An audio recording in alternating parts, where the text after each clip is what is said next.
Hi hello అండి, welcome to my channel తెలుగింటి వంటలు. నేను మీ సిరి సంపత్.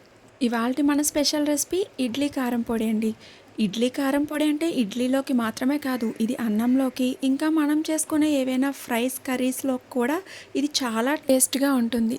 ఇంకెందుకు ఆలస్యం, లెట్స్ స్టార్ట్. దీనికోసం ప్యాన్లో ఒక 2 టేబుల్ స్పూన్ల దాకా ఆయిల్ వేసుకొని 1 కప్పు దాకా పచ్చిశనగపప్పు వేసి గోల్డెన్ బ్రౌన్ వచ్చేంత వరకు బాగా ఫ్రై చేసుకోండి. ఇది సిమ్లోనే ఫ్రై చేసుకోండి. కొంచెం టైం టేకింగ్ అయినా సిమ్లో ఫ్రై చేసుకుంటే బాగా లోపల వరకు ఫ్రై అవుతుంది. ఇలా ఎర్రగా వేగిన దాన్ని తీసి పక్కన పెట్టుకోండి. ఇప్పుడు అదే ప్యాన్లో ఇంకొక టేబుల్ స్పూన్ దాకా ఆయిల్ వేసుకొని మినపప్పు వేసుకోవాలి. మినపప్పు కప్పు దాకా తీసుకోవాలి. నేను ఇక్కడ పావు కప్పు పొట్టుపప్పు తీసుకుంటున్నాను. ముప్పావు కప్పు దాకా సాయి మినపప్పు తీసుకుంటున్నాను. మీకు నచ్చితే మొత్తం పొట్టుపప్పు వాడుకోవచ్చు, లేదంటే సాయి పప్పు అయినా వాడుకోవచ్చు. దీన్ని కూడా సిమ్లోనే ఎర్రగా వేయించుకొని తీసి పక్కన పెట్టుకోండి.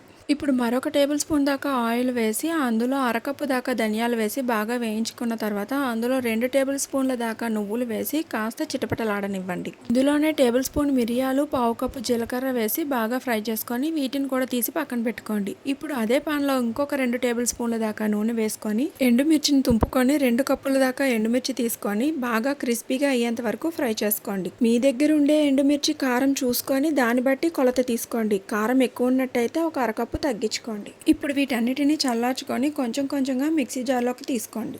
ఇప్పుడు ఇందులోకి 1/2 టీ స్పూన్ దాకా పసుపు, 1 టేబుల్ స్పూన్ కల్లుప్పు వేసుకోండి. అలాగే అరకప్పు దాకా వెల్లుల్లి రెబ్బలు కూడా వేసి మిక్సీ పట్టుకోండి. మొత్తంగా నేను చెప్పిన కొలతలకి 2 టేబుల్ స్పూన్ల దాకా కల్లుప్పు, 1 టేబుల్ స్పూన్ పసుపు సరిపోతుందండి.